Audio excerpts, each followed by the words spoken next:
You're listening to Outcome by Design with Paul Weinstein, a series about the untold stories of the tech world.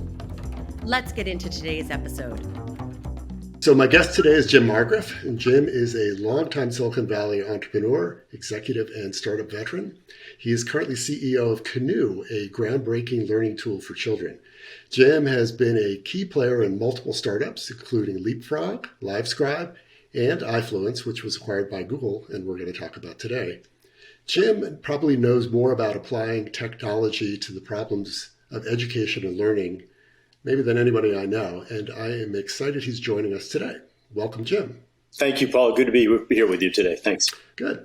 So as you know, what we do here at Outcome by Design is to try to get a better understanding of, why things happened the way they did, and then extract some of that wisdom and share it with our listeners. Now, in your case, what I think is so fascinating is the just sheer ambition of the vision behind your company. I talk to a lot of entrepreneurs who are focused on, one niche or another, but it's pretty rare to find someone who's trying to do something both as fascinating as well as challenging that you attempted to do. So we'll get to the details in a second, but I just have to say, when I first came into your office, I knew the technologies company was focused on eye tracking and using that tech to allow people to interact in a virtual environment. But honestly, I was unprepared for the depth of that experience. You had up on your wall dozens of high-res photos of people's eyes. And I remember looking at them and being immediately struck by the depth and complexity of those images. It was almost like you're looking at images of distant galaxies from the James Webb Telescope or something similar. So I'm curious, when you started Eyefluence, did you have a grand vision or a fantasy of how you saw this technology being used? In your mind, did you picture people on Mars using this or a paralyzed person learning how to pick a book off the shelf and read it? What was like the fantasy in your head about what this was being used for? Thanks, Paul. It's the original thought I had, which is consistent with a theme that's run across multiple companies and where I am today at Kinoo, addresses human communication, human learning, human thought. And what fascinates me what did specifically with the eyes, it's another means of potentially human interaction. And the goal that I had, put simply, was to see if we could ultimately allow any individual to bump their IQ by 20 points, to make someone smarter, and to allow a child or an adult to be capable of things that we don't think humans can do today. So specifically for Eyefluence, though, how was the eye tracking technology? How was the being able to use your eyes as an interface going to make somebody smarter? Yeah, it's a great question. So, in your vision. So it started with a line we came up with after looking at a great deal at what you could how you could use your eyes to interact in a new way. And the statement was, we would transform intent into action through your eyes. And put simply, this meant initially being able to do anything you might do with your finger on a smartphone, to do with your eyes, looking at a display in AR or VR, but to do it faster and to do it without blinking and without dwelling. And you say, okay, so does that mean you can move a mouse just like you're moving your eyes or a mouse? That's mundane, relatively speaking. Yes, you could do that. But where things get interesting is when you start to look at human-computer interaction and you look at modes of communication and flow of information, because our brains are capable of processing much more information than we are in actually, as humans, delivering it. So look at the mode of delivery of communication, of information we have. I speak with my hands, there's body language, you see my face, you see my emotions, you listen to my voice. And primarily, we think most communication is voice, we know it's more. But even just looking at voice, I speak 120 to 150 words a minute. Okay, we can read 2 to 3 times that with certain technologies. But now imagine you could be in an environment where you could be looking at a display, and by virtue of the fact that your eyes are the fastest moving organ in your body, they move up to 900 degrees per second when your eyes move from point to point.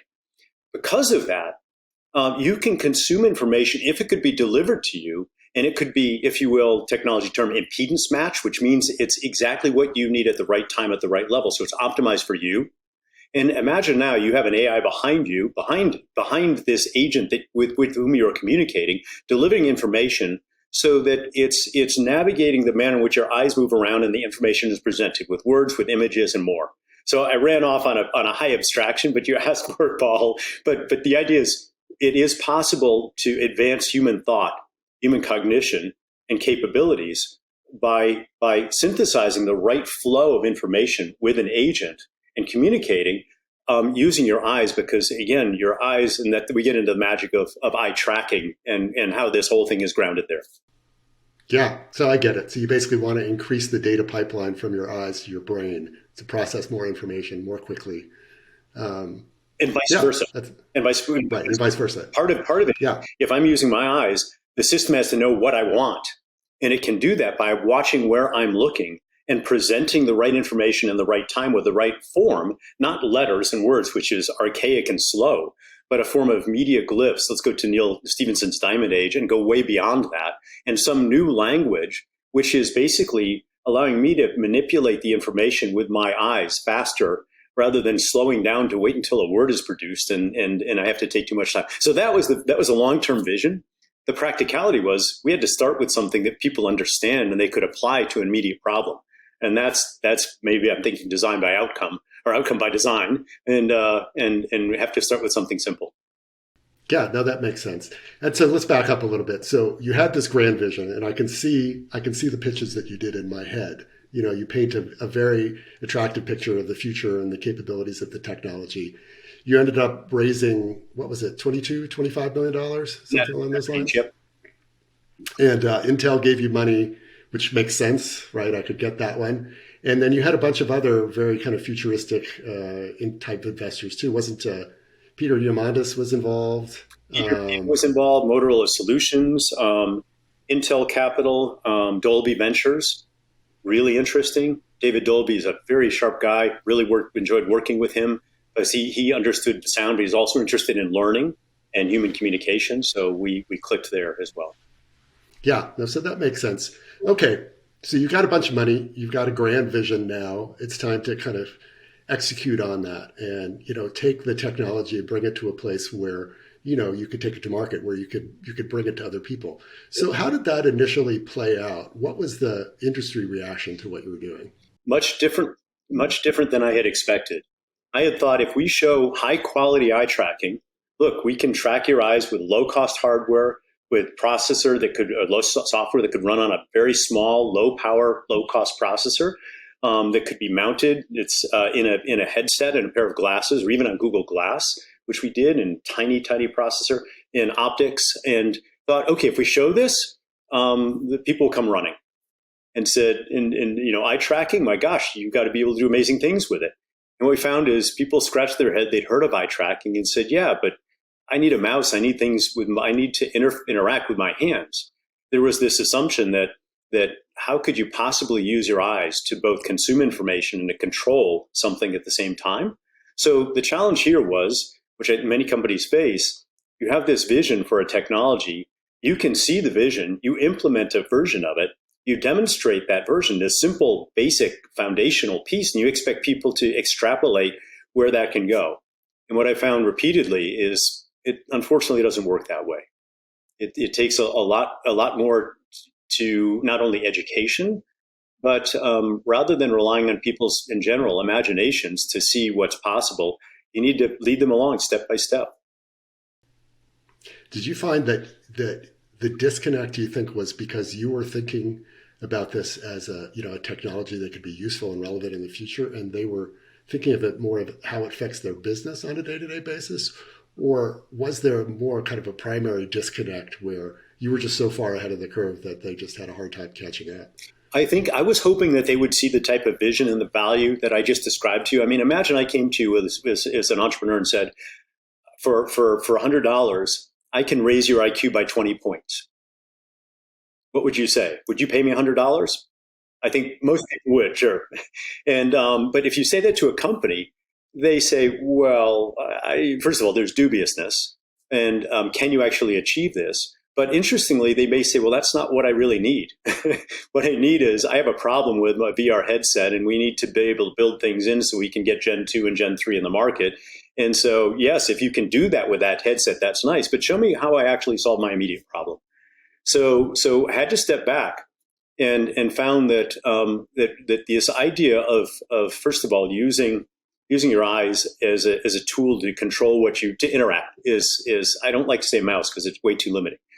I had to build a demo to show people how this could work and allow them to feel it. And I worked with, I have to be careful of naming companies, but let me name a pool of companies, and then you could apply what I say to any of them. So think about companies that were looking at AR and VR headsets at the time. So you have Google, Apple, Intel, Sony. You have a whole group of Asian companies as well, HTC. And more. So imagine saying, gee, I'm going to let you control gaming, create improved productivity and workflow, and as well as create a great experience. And you approach vice presidents next to CEO levels, and you say, this is what we can do. And they go, wow, it's amazing. And you show them what you have, and you say, look, I can track your eyes, and it will happen. And they say, how does that relate to what you just said? So we had to build examples of this, and then worked with each one of them to refine those examples until we could get them polished enough to put them in a headset, and then put senior executives into the headset so they would have a magical moment. Yeah, I would think it'd be difficult, even with that magical moment, to tie that back to some sort of distinct problem that they were having at the time. Something that, concrete that each one of these executives had to solve. So you're pitching kind of unless they already had the idea to begin with that they wanted to do that, you're pitching something that's just off the map for them. So even though they might be fascinated with it, I would think it's a struggle to get them to think about how it would fit in with all the other stuff that they got to get done. One of the things I remember, and this may have been something that, ultimately helped Google, but one of the specific things I remember was that they had a problem trying to understand how to make people less kind of nauseous when they looked in AR, VR headsets. And you can correct me if I'm wrong on this, but if I remember correctly, one of the problems is unless the resolution of what you're looking at is close to real life, it's hard for somebody to digest all the movement going on in one of those headsets. And one of the ideas that they had, I believe, for your technology was they were just going to use the eye tracking to get, a super resolution just at the thing that you're looking at, as opposed to the whole frame in order to make it all possible. Wasn't that a contributing factor to some of this? Yes, yeah. Tell me how far you'd like to go here. I'll give you a couple terms, and then see if we want to use these. One is foveated rendering. And that means the fovea is the high resolution part of your eye, and foveated rendering means being able to just, when you're presenting the image, just take the processing power to focus on giving high resolution in that specific area where you're looking at that moment in time. So I'm looking at your nose, at your ear, at the tree behind you. And when I'm looking there, my eye can only really see high res in about 2 degrees field of view. That's your fovea. Outside of that, which is not very much space, it's about the width of your thumb. If you're looking at your thumb at arm's length and you cover the other eye, that's 2 degrees. So outside of that, your resolution falls off. You think you have high res out here, but you don't. So if you can track the eyes, you can give high resolution at that specific point and cut down on the processing, the pipeline, the data flow, lots of things. That's one area. That's less about nausea, and it's more about processing and cost of processing. Again, processing power. The other one is for nausea. There's a UI element about how things move when you're moving around, and whether it's 2D or it's a field of degrees of freedom. But the other one is something that happens that goes into your eye itself, which is called accommodation and vergence. Because when you look at something far away, your eyes are almost parallel. When you move your finger towards your nose, your eyes cross like this. At that point, that's convergence versus divergence. When they converge, you're looking close. But the other thing that goes on, your eyes are turning together. But in your eye, the lens itself begins to become enlarged versus flattening out when it's looking at a distance. So normally, your eye comes towards you like this. Your eyes cross, the lens swells. That's called accommodation and vergence and accommodation. Well, in a VR headset, you have a fixed distance, even though your eyes diverge and converge, but your lens doesn't change in your eyes. So your brain says, oh, I want to look at something close. Your eyes cross and the lens enlarges. But then it has to change to stay in focus, which gives you a headache and it makes you feel not well. So, right, I remember that. Go back to your first example of the foveated rendering. So how much did Google care about this? Because this is going to allow them then to potentially have a real high-res experience at the point that you're looking at, but not necessarily in the entire headset. So the processing power cost goes down. Did they care about that? Was that a key factor? It was one of many. It was very important. And it was important for everyone at the time. So foveated rendering still is, it's advanced. And that one has, interestingly enough, that has nothing to do with what I described of transforming intent into action. That's simply mechanical. It comes out of rapid, low-cost, accurate eye tracking so that I can track your eyes in less than a half degree as you move around. So nothing, I would say that's less exciting in terms of vision and human thought, but it is very practical in terms of again, hardware cost, power, heat, and more. I wonder if that was, if you think about I'm sure there was a lot of interest in the vision and the demos that you're doing there. But at the end of the day, I wonder if that practical thing was kind of the value, the immediate term value that Eyefluence brought to the table for Google that they could kind of use to get this acquisition done. I wonder if you have any thoughts on that. Yeah, I think it's interesting because we can probe around and say what was important to Google. And I have to be careful because of NDA, but I can say that sure. That what I think there was a broader understanding. So it was several relevant technology applications. So that was one of a few. But interestingly enough, there was also an acknowledgement of uncertainty about which was going to be the most important. And part of what they were hiring was a team that would be able to help them figure that out. And that's important. We've talked a lot about acquisitions, and we can go to the very basics. How much is it strategic, barrier to entry, time to market, IP protection, and this other nebulous one of team. And it's more than an acqui-hire. It's how do you look at that team's both what they've created in the IP, their ability to roll, and the manner in which the culture comes together, and that ties back to a point earlier when you spoke about the images we had of eyes in our office. We had one of our team members who's a great photographer. He did macro lens photography of all of our employees' eyes, and beneath each of the pictures of an eye in the office was a description of what I like, who am I, but there was no name. And when we'd bring people into the company, we'd walk by the wall of eyes and we'd let them look at the eyes and see different color. And until you've looked at a cornea, you can't believe how much variation. A cornea close up with beautiful high res. You can't believe the variation in the color and the texture of someone's cornea. And people would come in and realize I'd never thought about that before, even though I've looked in my loved one's eyes, maybe gazed at them closely. So they'd go along, look at these, and we'd say, try to keep track of what you're seeing as you meet team members. See if you can find anyone's eyes. And we'd also try to say, can you remember any details about the person? Because you're looking at this eye and then the description of, I love skydiving, or I deep sea fishing, or I love machine learning, whatever it might be. And so there was the person and there was their eye. And so I tie that back to the acquisition because culturally, it reflected our sense of team spirit and the commitment to the team and growth, because not only was the technology embodied in the photographs, but it was embodied by the interests of these team members who felt a very, very close part of this team. Yeah, no, I remember that. That stuff is fascinating. But let's get back to the actual process of the company getting acquired itself. So you're meeting with all these companies, and I remember, it wasn't just you. You had competitors as well. And some of your competitors got bought by competitors of Google, right? So clearly there was an interest in this technology in general.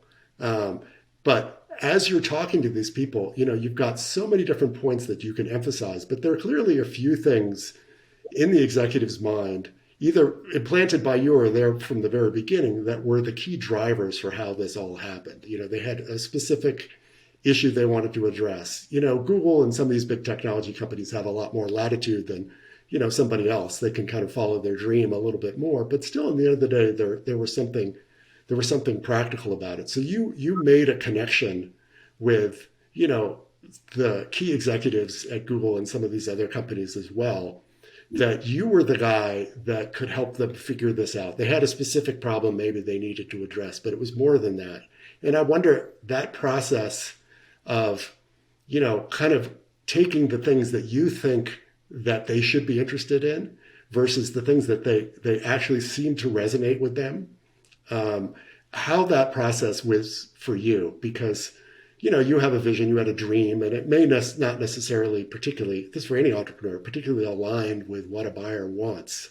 And so there's a little bit of bending, of your vision to kind of understand where there is and see if there's a meeting there. And I wonder how that process felt for you. Mm-hmm. Mm-hmm. Thanks. Let me back up to a principle that I have and an approach that I have in problem solving and in creativity. And the term I use is solve in triplicate. So first of all, defining the problem you're solving is the essence. You've heard the Einstein ostensibly was quoted as saying, if I had a problem to solve, I had an hour to solve it. I'd spend 55 minutes defining the problem and 5 minutes solving it. So it starts with defining the problem. The PTS is the term that I use. So what's your PTS? And then when you have that problem to solve, when you very clearly define and you get agreement on your team, then I like to say solve in triplicate, which means when the team comes back with one solution, ask them to come back with a second solution and a third solution that are orthogonal to the first two, that are completely different, not incremental, very different thinking. So that philosophy ran through the company, and it's in our current company as well. And there are elements the same. So here's what happened. We had solved the problem of eye tracking with very good algorithms for using computer vision to shine a light on your cornea, reflect it off, calculate the math, determine a model of this eye, which is not spherical, and as your eye moves around, determine its location. We were good at that, and we used some core technology. We then said, how else can we solve it? And at the time, so this is now 2015, and where machine learning was at that point, but we attempted to solve it also, scrapping everything that we knew about the eye and the details of how you do eye tracking with the eye, and do it by training on a series of images of the eyes with light on the images and setting up a means of capturing that data, a lot of data over periods of time with human beings. And we applied machine learning to it. Now, at the time, we knew what the curve was in terms of the processing power and requirements, and we knew that it wasn't viable at that point. We threw a lot of MIPS at this, but we got a model working. And we were able to take that model and go to these companies and say, hey, look, everybody's been trying to solve computer vision or trying to solve eye tracking, get above this plus or minus half degree accuracy. And this has been underway for 20 years. And the steps forward are incremental at best. They're tiny. And also you're dealing with edge cases that just befuddle everyone, a droopy eyelash or a droopy eye or some mascara in the eyes. I mean, practical things that just mean wherever your camera is placed, you're not going to get a good view of the eye. So we approached this with a machine learning technique, and we made it work. So we went in with these two solid ones. We were looking at a third one, which I'll leave off the table at the moment. We got these two working, and so we were able to tell a different story. And further, we were able to show how we could blend these two together and bring this forward. And that was well ahead of what anyone else was doing at the time. And it was a combination of understanding how to apply ML and merging the two together and then creating a roadmap for looking at how these came together. And as I would always, as you know me, Paul, when I do this, I'd say, here's what it means for foveated rendering. Here's what it means for accuracy and eye tracking. But by the way, here's what it means for changing human consciousness and making us smarter. And I always would go back to that. You counseled me, Jim, be careful, don't go too far. You've got to address what they need to do. But I always want that little bit of icing on that cake, because to me it's part of the team and potential as well. And you never know when that vision appeals to somebody or becomes that backup element when the deal's on the edge, and they say, these guys also have something else. They got more than that. It's not just what we've got. I want to bet on them to take us to new levels. Yeah, well, that's certainly a key part of your personality. And you clearly approach it as a technology person. Here's a problem I'm trying to solve, a technology problem I'm trying to solve, not so much, here's a problem that you have in your business and how this technology can go about solving it. That's secondary for you, which is interesting. Well, Yeah, and I think when the presentations that I do make, because I work with our team closely, I remember the night before, a couple of nights before we were doing this presentation, we had a hodgepodge of material and had to focus that in on their business needs. So we Yeah. had to No, really get very clear on that. Yeah. so when it became clear that the path forward for you guys was an acquisition, whether by Google or by somebody else, how did you feel about that? How did your team feel about that? Did you at some point, it's natural for an entrepreneur to want their company or their technology to change the world, right?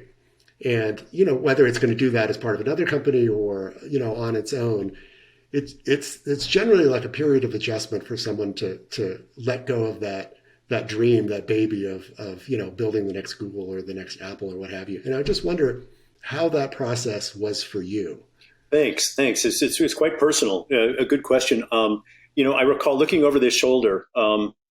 This art behind me is art that's flat, distorted images of the Earth that can be thermoformed into hemispheres, put on a sphere that you see over on this side, and then mounted on a sphere. We sprayed conductive paint inside the sphere, put on a base of electronics, made an interactive talking globe. Okay, the relevance is took that idea, flattened it out, put paper on it, and said we can teach kids to read. So created a model of something that could be a next generation disruptive platform for reading, which was the LeapPad. And so took that and sold to LeapFrog. So I had that to fall back on, where I had created this technology, and I saw a huge potential of this mode of high accuracy, low cost proximal sensing technology. So took that idea into LeapFrog and said, we can teach kids to read a whole nother way.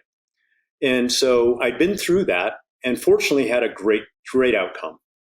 Sold the company to LeapFrog, stepped in. Mike Wood had created LeapFrog. We were a dozen people each. So I lived with that, went through that, and went heads down, worked on that for 9 months, just insanely, and then got this thing called the LeapPad, which sold $1 billion worth in about 5 years out into, and we had it also in 5 years, 77% of households in the US that had kids from 3 to 7. It was just huge. So having had that great experience, I looked at this and said, okay, let's look at the business cycle right now of where we are in eye tracking. We have a licensing company. We wanted to license this and push the limit and create interfaces and eventually have possibly even our own headset. But that was a long road ahead of us. And at the moment, it was pure licensing and was looking at the curve for adoption of VR and AR. And this is, again, 2015, 16, and said it's going to take some time. And here we are, 2023. It's taken some time. So I saw that curve and said, I think licensing business here is just not going to pan out for a while. So let's find a home where we can take the technology and advance it and have some potential with staying power to put this in hardware and systems where we can hopefully realize our vision there. So I was, and I looked around at the companies. We had a lot of options, and fortunately there were good ones, but lots of discussion about the culture of the companies, what life would be like in these companies. That was a big. I talked to friends, and we had Fenwick and West was our counsel.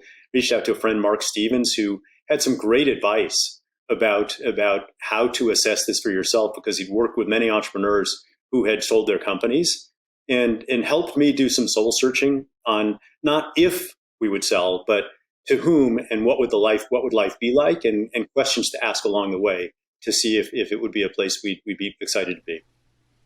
Yeah, obviously you ended up in a good place and it worked out well for everybody. The current climate, for startups right now. It's certainly turning into a difficult time, and who knows how it'll all play out. But you got to imagine there are a lot of entrepreneurs who are asking themselves those same questions right now. The truth of the matter is, even in a good environment, there's this very small fraction of startup companies who are ever going to have the potential to become the next Apple or the next Google. But in everybody's mind, of course, that's what they're shooting for. That's the goal, right? And so I wonder if you have any advice for entrepreneurs as they think through their options. One of the things that I always found difficult is the culture is such a home run or nothing culture that I wonder if, having your company sold, which in most circumstances is a tremendous win, if that gets diminished in people's eyes. And so I wonder, from somebody who's been through that emotional curve, if you feel like you've got something to say to an entrepreneur who's built something, who's put their heart and soul into something. But, it's probably not going to turn into something that is going to be, as big as Google or Apple ever would be. Thanks. Yeah, great question. Let me offer it in the context of where I am right now in this company, Kinoo, because we've created a means now to, I think, in as much as we disrupted reading, LeapFrog was pretty disruptive and defined a whole new industry and approach towards kids learning. We've developed a technology that I believe can do that again. And we've developed this technology, and basically be able to take a small handheld device, we call a magic wand, a magic reading wand, and be able to point at a book. You pull off your bookshelf, and we create content for books. So we get a library of content. Pull a physical paper book off your bookshelf, take this wand, point it at the book, have it announce the title, open up a page, have it read to you, and then point the wand at the images, the art, the words on the book, have it read those one by one and interact with it with movement. Think of it like a Wii for books meets a LeapPad. So you've got a wand this big. It's got lights on it, sound coming out of it, buttons on it, and it points a light beam at a book and has a camera that looks at the book. And with a lot of technology behind this, can allow you to interact not just with audio responsiveness, but also with motion, because I am you in this and wireless device connected to the internet, either online or offline. So now you start driving a steering wheel when you're pretending to drive, or you cast a fishing line or throw a baseball or paint a dune buggy. And all that's happening in the context of playing. When that happens, when you combine that with the need for kids to learn how to be read to aloud, and the research on this is definitive, reading for kids begins with reading aloud. And it starts with the child being read to at something in utero, but let's say when they're born. But at that point, they're exposed to reading because reading is structured language, not the type of language we have in speech. So reading a book with sentences is exposing the child to better language structure, grammar, syntax, also exposing them to vocabulary that's different than they get in the home, and creating word, picture, object association, print familiarity. So all these things happen when they're read to aloud, or when they can play with the book directly themselves. So we're looking at this as well as bringing now the new generative transformer predictive GPT, pre-trained transformer models and other models into AI to now have dialogue with the child about what they're doing. So that's Kinoo. Very excited about this technology. So I'm looking at this saying, okay, what are the business options? Same question, always. How long will it take me? How much money will it take me? What's my growth opportunity here? And what happens if I partner? And what happens if that partnership is a fundamental acquisition? Always ask that question. My advice, always ask that question. And keep asking that question month by month. And don't be afraid of it. Just ask the question, because things change. The market changed. I could see the edge coming to this hype around VR and AR and said, I don't want to be caught 6 months from now. In this case, reading literacy is just critical right now post-COVID. Parents are concerned about it. Children's picture book sales are increasing. There's a huge demand. And parents know that if you let a child if they listen to a story, there's brain research right now with fMRI studies looking at kids. If a child hears a story and they're listening to the story, you see what part of the brain lights up. If the child then hears the story be read and they're looking at pictures on a page, you look at the brain activity. Or if the child is listening to the story, watching the pictures, but there's animation as they're watching it on a book. So it comes to life. Hands down, flat out, the one that it helps the child most significantly develop thinking, processing, is the middle one, where they're looking at static art, they're thinking about it, they're not being distracted and overloaded with dynamic animation, and not one without the art. So we know this works. Physical imagery with interaction with audio works. So I'm excited about this, again, in terms of advancing human intelligence, this time for kids that are beginning to learn to read. Okay, so again, Kinoo. So what does it mean in terms of advice? I'm looking at this now saying, how long will it take to get a new consumer product on the market, to grow this with the marketing campaigns, the cash required for inventory, the technology development we need to do? Where is our highest value add in this? And at any point along the way, are we better off plugging this into a company that could amplify and explode the sales much faster than we're going to be able to do with the cash we have because of the distribution channel, all the other things that they have? Or should we do this ourselves?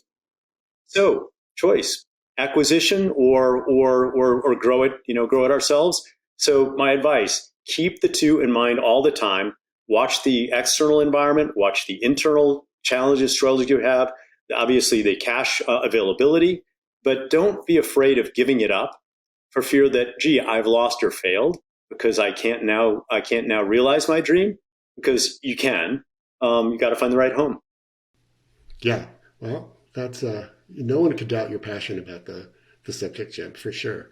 I think the difficulty some people have, and difficulty I have, is, you have to be able to trust your own judgment on these sort of things.